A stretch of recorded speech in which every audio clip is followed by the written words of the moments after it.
Le soleil c'est mieux.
On va démarrer par une vingtaine de minutes dans le centre de Dieppe où je fais les places principales. Cette partie de la ville que l'on retrouve entre les deux ponts, cette partie est quasiment entourée d'eau, d'où ce nom donné à l'époque d'île du Poilet. Voilà un petit peu dans les grandes lignes le programme de cette prochaine petite heure. Dieppe, c'est aujourd'hui aux alentours de 30 000 habitants. On est actuellement la troisième ville de Seine-Maritime après Le Havre et Rouen. Petite ville portuaire à marée haute comme à marée basse. Là, c'est chose qui est quand même assez rare. Et cet avantage-là fait que Dieppe a été l'un des ports les plus importants à partir du XVe siècle.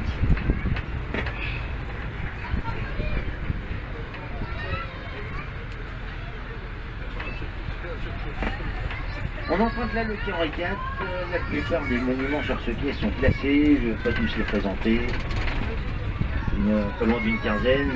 On va commencer par l'ancien collège des oratoriens. Juste après cette toute première rue à gauche. Édifice formé à l'époque d'une église et d'un collège. Il date de la reconstruction de Dieppe, juste après la bombarderie de 1694. Je reviendrai un peu plus précisément tout à l'heure sur cette bombarderie. Laisser passer les diligences. On va continuer ce qui est toujours très fréquenté, c'est un peu logique. On va au restaurant, on longe le port. Ça peut être sympa de faire tout le quartier du bout du quai aussi. C'est ce que l'on retrouve derrière ces constructions à gauche. Très populaire comme quartier, très pittoresque aussi. Essentiellement habité à l'époque par des familles de marins-pêcheurs. On y retrouvait des artisans cordiers aussi, qui fabriquaient les cordes pour les amarres de bateaux ou les filets de pêcheurs, mais aussi des artisans ivoiriens. Alors les ivoiriens à l'époque travaillaient dans la rue de Camille, c'est celle-ci, à ma gauche. Ils travaillaient exactement derrière la façade Bordeaux, qui est en plein milieu, côté droite. Dieppe était un très grand centre ivoirier. On se trouvait à l'époque sur la route de l'ivoire et des épices. Fin du 19e, on avait encore une centaine de maîtres ivoiriers en France. Donc, clairement, le métier est en train de s'éteindre. On avait la chance d'avoir encore, il n'y a pas si longtemps que ça, 2 ateliers dans la toute première rue du quai, rue Angot, qui, d'une manière un peu détournée, ont été malheureusement assez clairement contraints de fermer. À gauche, la tour au crabe, ce sont ces murailles classées, ce sont les restes de la tour carrée qui fut défendue l'entrée du port à l'époque contre le siège britannique. Il y a eu de gros travaux de restauration ces dernières années qui ont vraiment embelli l'ensemble. Le restaurant a vu le jour en rez-de-chaussée, un très joli hôtel s'est construit aussi. Il l'avait appelé Tour au Crabe. À l'époque, la mer remontait au pied de ces murailles. On a réaménagé tout le quai. Vous voyez à droite, ça remonte légèrement. Tout ça a été refait de telle manière à ce qu'il n'y ait pas de débordement sur le quai. Et à l'époque, lorsque la mer redescendait, généralement les crabes y étaient agrippés à ces murailles.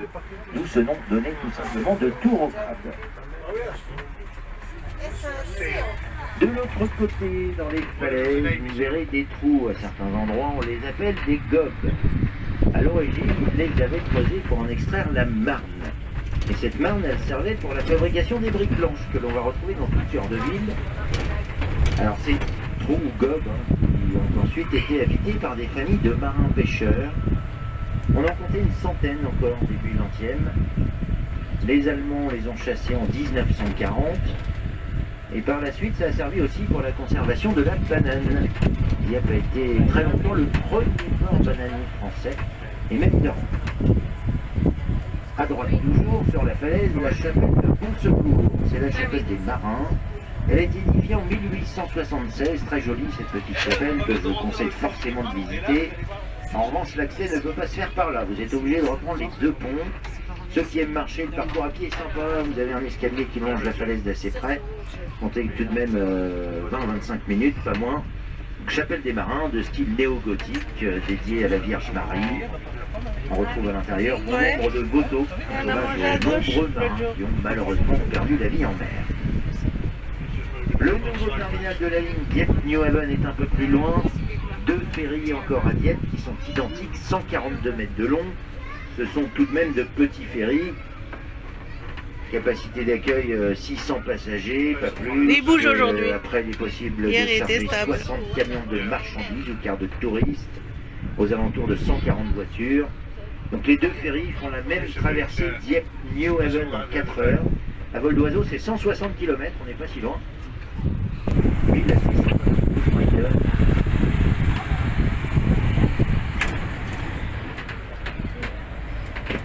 on arrive sur la plage. On a la chance à Dieppe d'avoir de grands espaces, 8 hectares de pelouse qui en font d'ailleurs les plus grandes de France en front de mer. On les utilise essentiellement pour les événements. Pour 30 000 habitants, on peut dire que Dieppe est une ville très animée, il s'y passe toujours quelque chose. On a été hier, chérie. Le foire s'installe Aujourd'hui chaque année une quinzaine de jours, essentiellement forcément sur la période d'été. Tous les 2 ans est le festival international des cerfs-volants, la capitale des cerfs-volants. On entend très souvent parler de Berck, le festival est très bien, mais la capitale des cerfs-volants c'est Dieppe. Ça a lieu deuxième semaine de septembre, tous les 2 ans. Des événements qui se succèdent essentiellement sur la saison, principalement sur ces pelouses. La plage, alors plage de galets, pas vraiment le choix. Dès l'instant où on a des falaises, on retrouve des galets. Il y en a sur toute la côte d'Albâtre. On va s'en approcher de ces falaises, vous y verrez des couches noires à l'horizon. Ce sont des couches de silex. La mer remonte sur ces falaises. Il y a nombre des éclats qui sont malheureusement devenus bleus. Les couches de silex sont coulées par la mer.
De l'Aï, cette avancée de terre dans la mer qui est à Varangeville-sur-Mer. Donc un débat.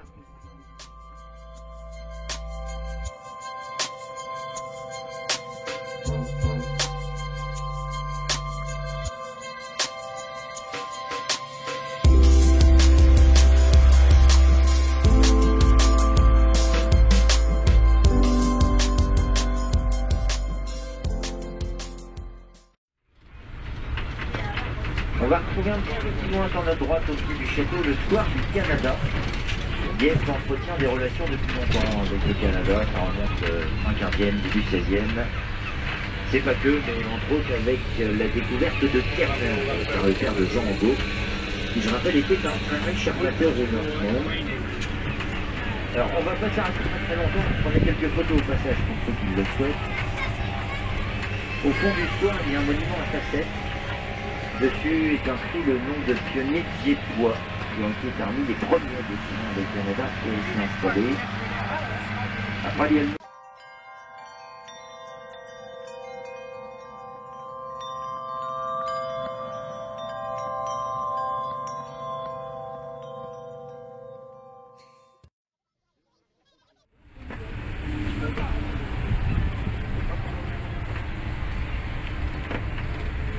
Au passage à droite, les tourelles du château.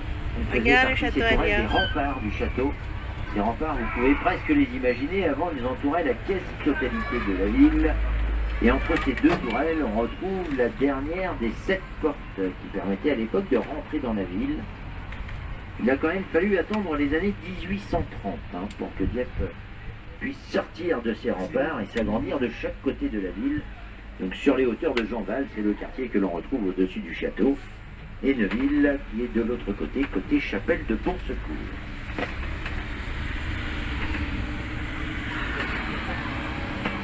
Derrière ces tourelles, la place Camille Saint-Saëns. Camille Saint-Saëns était un musicien. On retrouve sur cette place le mémorial du 19 août 1942, c'est cette bâtisse à droite, qui est l'ancien théâtre de la duchesse de Berry. Duchesse de Berry qui était à l'origine des tout premiers bains de mer à Dieppe.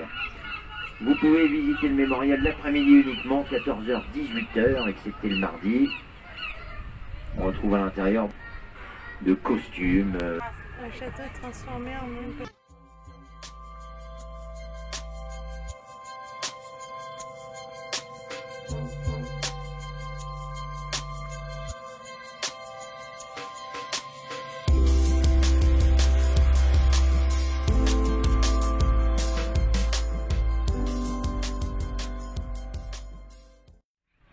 Maison d'Ifan, plus vieille maison de Dieppe. 1624 cette maison, aux alentours de 400 ans. Alors pour la petite histoire, à l'époque, eh bien le monsieur qui habitait ici avait arrosé sa maison lorsqu'elle s'était faite bombarder, c'est ce qui a permis d'en sauver une bonne partie. La plus vieille maison de Dieppe. Ça a été très longtemps la manufacture de tabac. Elle est restée ensuite longtemps à l'abandon. Il n'y a pas longtemps, il s'en servait encore de garage à ce moment-là. Il n'y avait plus que la façade d'entrée se faisait sur le boulevard de l'autre côté. Et s'en est suivi 18 mois de restauration qui ont permis de créer 5 logements. Elle est aujourd'hui habitée. Donc on retrouve les soubassements, grès, silex, typique ça de l'architecture locale du 15e, 16e. C'était la base des constructions à l'époque, les grès silex. Les portes sont pas très hautes. Alors, les trois servent, les deux de droite sont bien plus basses. Celle de gauche a été légèrement retravaillée pour donner un petit peu d'aisance. Beaucoup de bois forcément, des sculptures un peu partout au niveau des...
Sur place.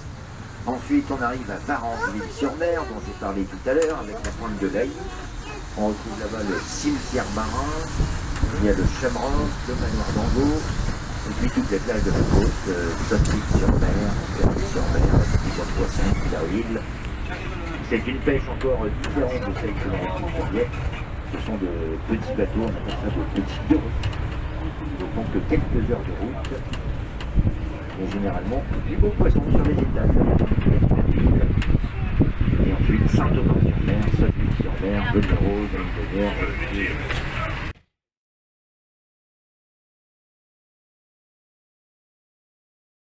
des croissonnières, des petits chemins de randonnée.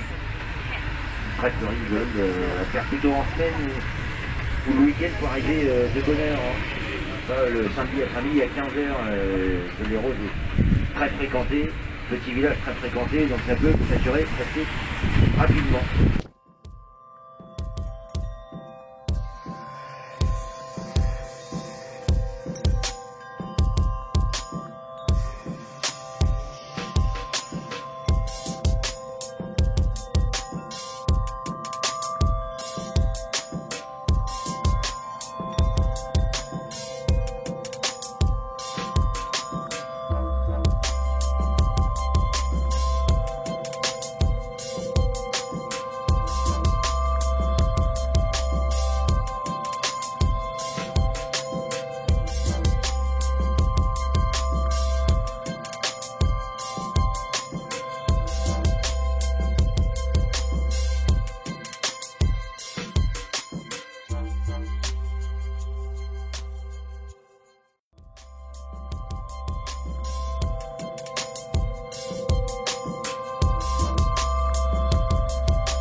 Là, on va s'arrêter 7 à 8 minutes. Dans 8 minutes, le train repart. Alors, je compte sur vous pour être là. Quand vous descendez du train, laissez la porte ouverte et tout le monde reprend sa place, s'il vous plaît. Merci. Et des copains.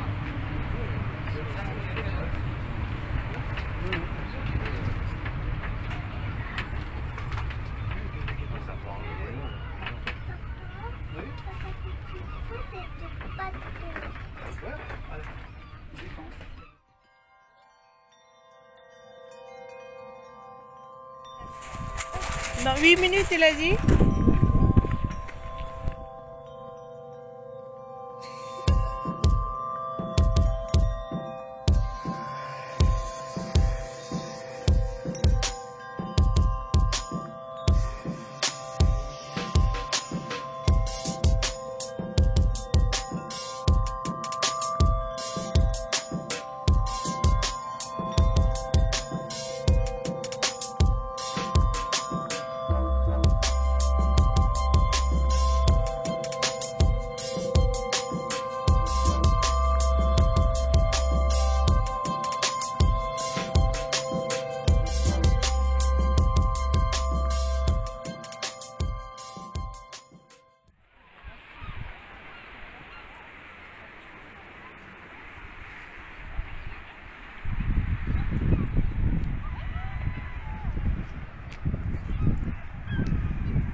Ça peut donner une idée un peu de l'ampleur aussi de la ville de Dieppe.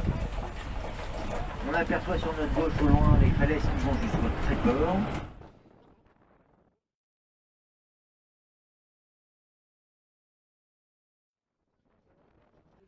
En descendant, c'est un Dieppe quand même assez différent de toute façon sur les hauteurs.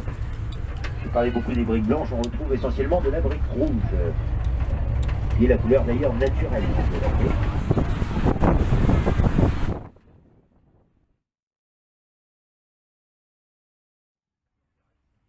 Reliés entre eux, le tout forme des paniers, il y en a plus ou moins en fonction de la largeur du navire. On monte ça sur des grands sables et les coquilles remontent dedans tout simplement. Système assez simple. Je reviens sur la pêche, sinon j'aurai pas le temps, je reviens après, sinon j'aurai pas le temps de parler de tout. Vous avez À partir d'ici, après le commissariat, tout le quartier Vienne Sud amené à s'agrandir ce quartier. Il y a beaucoup de projets, ça a commencé déjà avec le cinéma tout à droite.